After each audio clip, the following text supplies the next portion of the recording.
itu punya presaposisi. Presaposisi itu apa ya? Pemikiran awal, pengetahuan atau pra-pengetahuan. Setiap kita di dalam hidup kita, baik yang kita terima dari orang tua, lingkungan, keluarga, ataupun di dalam masa kita belajar. Lalu kita punya keyakinan. Nah, keyakinan ini bertumbuh seiring dengan seumur kita, seiring dengan pengalaman kita dan intuisi kita. Lalu menambah pengetahuan kita. Nah, tiga ini ada dalam setiap orang, setiap kita, ya. Lalu kita melihat realitas dunia ini. Ini kita lihat setiap hari, kita lihat yang terjadi dalam pekerjaan, dalam apalagi ya, dalam relasi kita berinteraksi, tutur kata, itu akan kita berhadapan dengan dunia yang ada. Kita berhadapan dengan sesama kita yang beda jenis atau sejenis, berhadapan dengan lingkungan sekitar kita. Nah, itu menjadi belief system kita yang tadi ada realitas tentang Allah, tentang manusia, dan tentang alam. Ini pasti kita akan melihat ini. Lalu kita akan memiliki pengetahuan yang pra-teoritis dan teoritis, dan itulah yang membentuk opini, sikap, nilai. Dan akhirnya ada tindakan, perkataan, perbuatan, gaya hidup. Nah, secara langsung, sebenarnya apa yang kita percaya, itulah worldview kita, itulah wawasan dunia kita.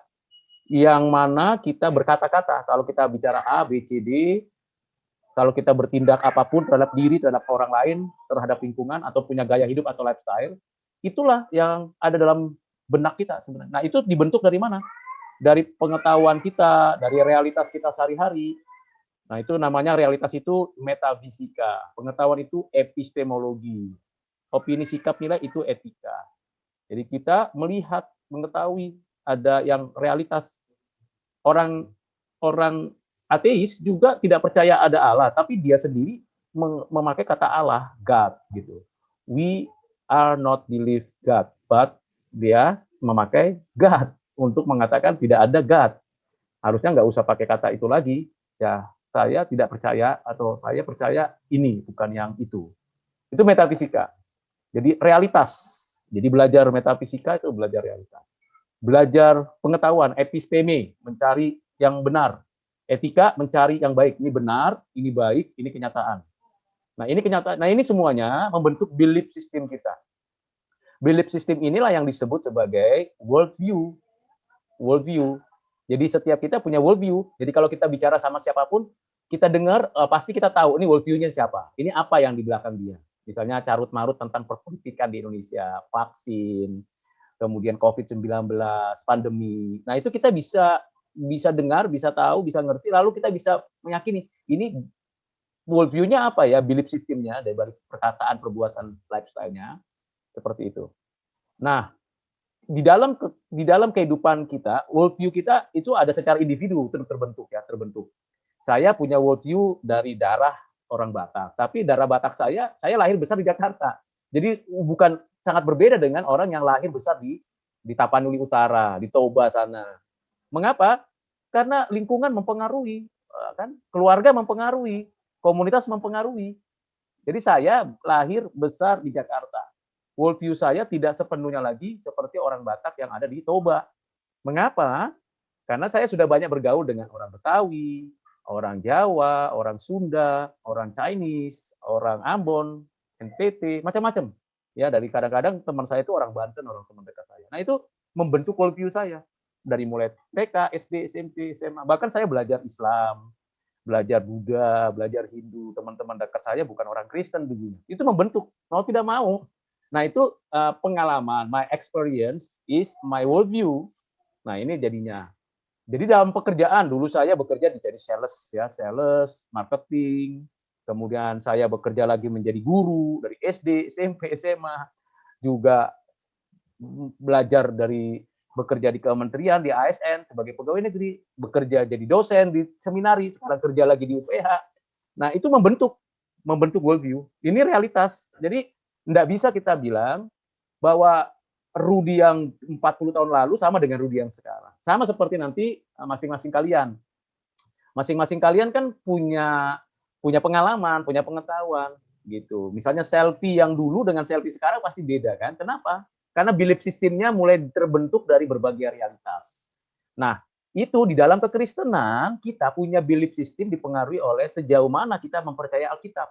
Sejauh mana kita memiliki relasi dengan firman Tuhan.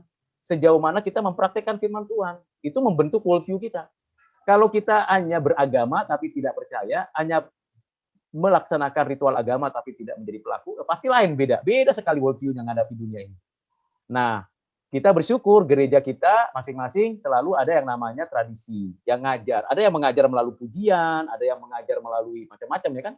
Tapi juga ada pengakuan iman yang kita terima dari bapak-bapak gereja. Ini membentuk worldview kekristenan kita. Nah, itu bicara tentang worldview. Jadi kita pribadi, kita dalam keluarga, kita dalam komunitas itu terbentuk belief system. Enggak mungkin tidak. Dalam pekerjaan apa, dalam disiplin apapun selalu ada belief system. Nah, belief system ini kalau di dalam kekristenan itu dasarnya dari Alkitab. Jadi Alkitab itu membahas tentang metafisika. Jadi harus diingat ya teman-teman mahasiswa harus ingat Alkitab itu belief system berkaitan dengan metafisika karena di Alkitab itu menjelaskan tentang apa? Tentang adanya Allah, adanya manusia, adanya alam semesta, terlebih khusus bumi ini. Dari 3 bagian ini. Apakah Alkitab menjelaskan pengetahuan? Ada, tapi sangat terbatas. Pengetahuan historis, tapi pengetahuan teknologi, elektronik misalnya, atau bisnis, ada, tapi sedikit sekali. Itu hanya sekilas sebentar saja. Nah, itu terjadi. Dan kita tahu bahwa hal itu menjadi bagian penting. Nah, tadi saya katakan bahwa dalam kekristenan itu ada tradisi dogmatika, pengajaran dari para nabi, para rasul, lalu bapak-bapak gereja, lalu pengakuan iman, itu membentuk belief system kita. Jadi sekali lagi ini penting ya, penting sekali kita belajar Alkitab, tradisi, dan pengakuan iman. Lalu di dalam wawasan bagaimana terbentuknya wawasan dunia Kristen. Nah, James Orr dia mengatakan bahwa kita sebagai orang Kristen juga punya worldview gitu, bukan hanya orang lain. Kan kata worldview itu Weltanschauung ya. Weltanschauung itu yang pertama kali memprakarsa itu adalah Immanuel Kant. Dia mengatakan kita masing-masing punya worldview, wawasan berpikir. Nah, orang Kristen juga punya worldview, punya cara berpikirnya. James Orr mengatakan, James Orr ini seorang tokoh dari Bapak Gereja yang memberikan bahwa kita punya worldview dari Alkitab. Dan sentralnya adalah Kristus. Kristus ada dan hadir dalam bumi ini dan menjalankan kehidupannya. Lalu Abraham Kuyper, tokoh yang mempopulerkan dan yang membumikan worldview Kristen ini di ranah publik. Jadi kalau saya pernah baca buku, dalam bukunya itu David Tripp bicara tentang ranah publik. Worldview yang dijelaskan oleh Abraham Kuyper lebih dikaitkan dengan tradisi dogmatika yang disusun oleh John Calvin. Supaya tahu ya lebih jelas lagi, John Calvin itu bukan seorang rabi atau seorang teolog yang sekolah teologi, bukan. Dia seorang doktor hukum, tetapi dia memiliki kemauan, kerinduan, kemampuan, dan kesungguhan membaca Alkitab, lalu menyusun, memperlengkapi diri, menjadikan semua buku-buku penjelasan pemahamannya tentang imannya, tentang realitas politik, sosial, budaya, ekonomi, alam semesta dalam satu buku yang hampir 23 tahun dia tulis, ya, namanya Institution of Christian Religion. Nah, buku ini bertahap-tahap ya direvisi. Nah, pemikiran-pemikiran daripada John Calvin ini dipengaruhi oleh siapa sesungguhnya? Oleh Bapak Santo Agustinus abad keempat dari dari Afrika Utara. Bapak Agustinus ini dulu belajar dari mana? Dari murid Kristus yang lain, begitu ya, sampai Polikarpus dan sampai kepada murid-murid Tuhan Yesus yang lain. Jadi ada tradisi dogmatika. Nah, Abraham Kuyper menegaskan lagi bahwa dogmatika Kristen itu worldview. Jadi dogmatika Kristen tentang Allah, manusia, etika, realitas, dan berbagai macam pengetahuan itu dogmatikanya adalah worldview. Bahkan dia berani mengatakan pemikiran Calvin adalah worldview. Nah, Abraham Kuyper punya cara pandang apa? Yang paling esensial, tidak ada satu inci pun yang tidak milik Tuhan. Wah, ini penting. Ya, di dalam Lecture of Calvinist, dia menjelaskan tentang itu. Bahwa tidak ada satu inci pun yang tidak milik Tuhan. Karena Tuhan berdaulat di rumah, di kantor, di sekolah, di pekerjaan, di jalanan, dalam berbagai aspek. Abraham Kuyper seorang tokoh Kristen yang memberi ruang untuk orang Indonesia bisa belajar di Belanda. Untuk bisa orang Indonesia mendirikan partai-partai politik. Itu pengaruh Abraham Kuyper abad ke-19. Sehingga ada partai-partai politik di Indonesia. ada kebebasan untuk mengeluarkan pendapat. Ada juga kemungkinan orang Indonesia belajar sekolah rakyat dan sebagainya. Itu pengaruh siapa? Abraham Kuyper. Karena waktu itu Abraham Kuyper pernah menjadi Perdana Menteri. Dia pendiri Free University dan juga adalah seorang teolog yang luar biasa. Nah, ini Abraham Kuyper. Nah, Abraham Kuyper pemikirannya sangat brilian dan dia seorang politician, seorang pendeta, seorang pendiri daripada Free University, seorang yang pandai berkhotbah, berorasi, dan pemikirannya banyak sekali hal-hal yang penting. Nah, berdasarkan pemikiran inilah worldview kekristenan itu makin populer, berani menantang worldview dari kepercayaan atau dari pemikiran lain. Ini Abraham Kuyper. Lalu teman sejawatnya atau muridnya atau teman yang berkaitan dengan dia adalah Herman Dooyeweerd. Nah, Herman Dooyeweerd itu lebih menekankan pada struktur manusia. Struktur yang ada pada ciptaan. Nanti saya jelaskan. Lalu akhirnya Albert Wolters, nah dia lebih menekankan worldview dari narasi Alkitab. Ada penciptaan, ada kejatuhan, ada penebusan, ada penyempurnaan. Jadi masing-masing ini punya keunikan. Saya tekankan keunikannya. James Orr lebih menekankan the central of Christ is my worldview. Kalau Abraham Kuyper lebih menekankan sovereignty of God, kedaulatan Allah. Herman Dooyeweerd lebih menekankan kepada kosmos, low sphere daripada seluruh tatanan hidup. Baru Albert Wolters lebih menekankan kepada grand narrative. Grand narrative itu creation, fall, redemption, and consummation. Nah, inilah belief system. Nah, mari kita lihat pemikiran daripada Herman Dooyeweerd yang menarik di sini. Setiap kita punya low sphere. Walaupun memang banyak yang menentang pemikirannya, tapi paling tidak kita bisa paham tentang diri kita. Ada iman, ada etika, ada keadilan, ada estetika, ada ekonomi, sosial, bahasa, historis, analitika, fisik, biologis, fisikal, kinematik, spasial, aritmatika. Ini kita memiliki 15 sphere secara individu, beda dengan binatang, beda dengan tumbuhan. Nah, ini masing-masing. Jadi kita secara unik khusus dibahas oleh Herman Dooyeweerd. Nah, tadi saya katakan lagi mengenai keunikan wawasan dunia Kristen menurut Albert Wolters tadi, Albert Wolters dan juga hamba-hamba Tuhan yang lain tadi. Kalau James Orr berkaitan dengan Kristusentris, kalau Abraham Kuyper lebih menekankan kepada teosentris, sedangkan Albert Wolters lebih menekankan kepada kisah Alkitab atau grand narrative. Ini 3 keunikan yang penting, dan di kampus kita lebih memberikan dorongan, tuntunan untuk kita bisa melihat ini. Bahwa ada penciptaan, kejatuhan, penebusan, penyempurnaan. Kalau bicara teosentrisnya, itu dogmatika. Nanti lebih lanjut lagi, integrasi imannya. Sampai kepada integrasi pribadi. Jadi integrasi pribadi mempengaruhi integrasi teologis dan integrasi keilmuan. Nah, ini hal yang penting, keunikan wawasan dunia Kristen. Jadi saya memberikan lagi penjelasan creation, ya, creation penciptaan, fall, sampai kepada redemption, kemudian consummation. Nah, ini hal yang berkaitan dengan framework wawasan dunia Kristen yang kita populerkan. Jadi melihat manusia sebagai ciptaan, gambar rupa Tuhan. Jadi kita tidak bisa menghina, meremehkan, melecehkan siapapun namanya manusia. Manusia adalah ciptaan pribadi. Agamanya beda, sukunya beda, latar belakang sosial ekonomi budayanya beda, tetap dia adalah manusia yang harus kita hormati. Entah atasan, entah bawahan, entah staf, kolega, teman, atau siapapun, kalau dia manusia, kita harus menghargainya. Nah, ini prinsip penting. Tetapi kita juga harus melihat kenyataannya bahwa setiap manusia sudah berdosa. Mungkin salah, mungkin kurang, bahkan berbuat dosa, itu wajar. Orang berdosa, manusia. Lalu kita mesti tahu kalau kita orang percaya, ya kita harus memiliki perbedaan, karena kita sudah ditebus. Kita lahir baru, kita diperbaharui, kita hidup benar. Lalu akhirnya pada waktunya nanti kita disempurnakan. Nanti, bukan sekarang. Sekarang kita menerima janji, menikmati janji, tapi nanti mengalami janji itu di akhir zaman. Nah, ini framework-nya orang Kristen. Jadi ngelihat orang itu sangat sangat kita harus apresiasi. Jangan remehkan. Beda ya, tapi jangan remehkan, rendahkan. Karena kita ciptaan, kita orang berdosa. Yang membedakan kita dipilih, diangkat, dijadikan anak Allah. Itu membedakan kita. Justru karena kita berbeda, kita harus lebih memiliki hidup yang benar.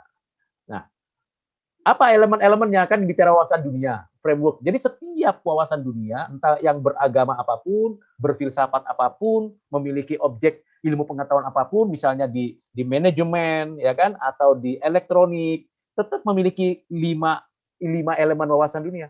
Menurut teknik elektronik, percaya nggak ada Tuhan? Percaya nggak ada malaikat? Percaya nggak ada setan? Percaya nggak bahwa dunia ini diciptakan? Percaya nggak ada keteraturan? Percaya nggak ada hidup? Nah, itu secara teologis. Dari percaya baru mulai metafisika. Oh ya, ada. Ada arus listrik, ada pengelolaan bumi, ada manajemen kantor dan sebagainya. Oh, kita teliti mengapa bisa ada arus listrik pendek atau tegangan tinggi dan sebagainya. Saya kurang paham, tapi di sini secara teoritis kita pelajari. Etika, bagaimana kalau kita menghadapi orang yang menggunakan listrik, mencuri listrik, bagaimana kalau kita menghadapi karyawan, menghadapi bos, itu ada etikanya. Antropologi, siapakah saya manusia, siapakah yang saya layani dan sebagainya. Jadi 5 elemen ini ada pada tiap worldview, wawasan dunia, dan orang Kristen juga punya ini, gitu. Jadi ini penting ya, 5 elemen wawasan dunia. Berikutnya adalah bagaimana kita mengevaluasi, kan kita perlu evaluasi, wawasan dunia itu perlu dievaluasi dengan akal budi dan pengalaman. Jadi jangan cepat-cepat menilai sebelum memikirkan dengan tepat. Saya ulangi, jangan cepat-cepat menilai sebelum memberikan analisa pemikiran yang tepat. Dan jangan cepat-cepat juga menganggap pengalaman kita itu sudah benar, sudah baik. Kita harus uji. Kadang-kadang antara akal budi kita dengan pengalaman kita kontradiksi. Jarang sekali, bahkan kalau perlu kita bisa punya itu, yaitu pengalaman kita itu hasil daripada akal budi kita. Ya. Kemudian kita mesti lihat lagi dunia luar atau dunia batin kita. Jadi kita evaluasi, ini dunia luar atau dunia batin. Ini yang kasat mata atau yang tidak kelihatan. Ini invisible atau visible. Jadi kita mesti lihat gitu. Jangan cepat-cepat lah mengambil keputusan atau kesimpulan ya. Lalu teori. Ini teori atau praktek. Banyak orang lebih banyak teori. Orang teologi itu, agama itu teori banyakan. Enggak juga, keliru. Ya, berpikir teologis itu harus 3 hal. Saya ulangi, berpikir teologis harus 3 hal. Ada ortodoksinya, ada ortopatosnya, dan ada ortopraksisnya. Apa ortodoksi? Pengajarannya mesti benar. Ortopatosnya, jiwanya mesti jiwa melekat kepada Tuhan. Apa ortopraksisnya? Dia harus mempraktekkan. Jadi tidak hanya teori. Nah, kita evaluasi kan. Kita evaluasi pekerjaan apapun kita harus evaluasi. Jangan ada yang merasa diri, aku udah pengalaman. Seperti saya misalnya. Saya belajar itu banyak ya dari mulai kampus, ya baca buku banyak. Tapi pengalaman saya kan bukan kebenaran seutuhnya. Harus diuji. Orang yang mau menguji diri itu adalah orang yang baik, ya kan? Orang yang mau memeriksa diri, praktek-prakteknya ini diuji. Ada sayap kanan, sayap kiri ya. Nah, apakah ide kita di pikiran kita dengan realita itu sinkron? Misalnya gini, saya punya mobil, misalnya gitu ya. Misalnya saya ngomong sama siapa nih, teman kita di sini. Misalnya Michael, saya punya mobil loh. Itu kan ide saya pengen mobil ini. Tapi lihat realitanya, Pak Rudi nggak punya mobil, Pak Rudi cuma punya sepeda. Begitu. Jadi nggak koresponden kan? Nah, kalau tidak koresponden, itu belum benar. Misalnya begini, ada orang bilang, saya sudah pergi ke surga, gitu kan? Idenya gitu ya, mimpinya. Lalu tanya, surga itu seperti apa? Oh, ada malaikat, ada ini, begitu. Tuhan itu begini. Oke, apakah bisa dilihat?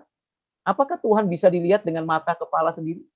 Apakah itu iman? Dan sebagainya. Wah, nggak koresponden. Berarti itu adalah bohong. Berarti itu halusinasi. Nggak koresponden.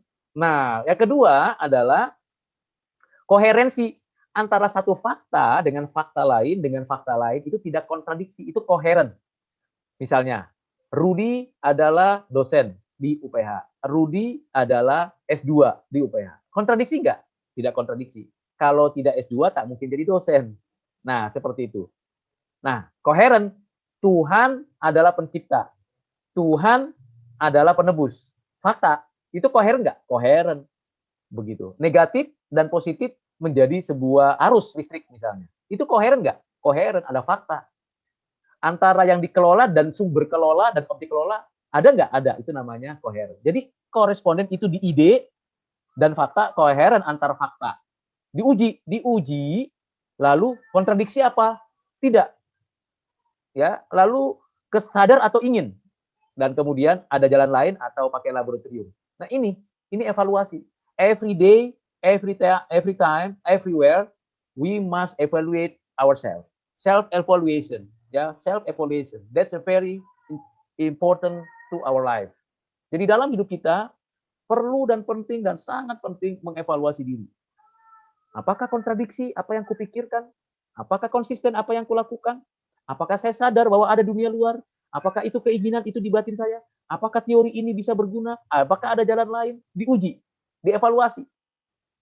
Kalau hanya terima aja deh. Wah, pasti sulit menghadapi hidup ini. Hidup ini kan, ya, kalau ada lagu hidup ini adalah kesempatan begitu ya. Tapi hidup ini kompleks. Hidup ini rumit. Kalau kita nggak evaluasi, runtuh kita punya hati. Ya, dalam pekerjaan apapun, evaluasi. Wawasan dunia Kristen harus dievaluasi. Jangan-jangan salah-salah ini yang nyampaikan begitu. Khotbahnya jangan-jangan salah. Evaluasi, baca Alkitab. Evaluasi pengalaman pendeta ini bisa menyembuhkan orang banyak.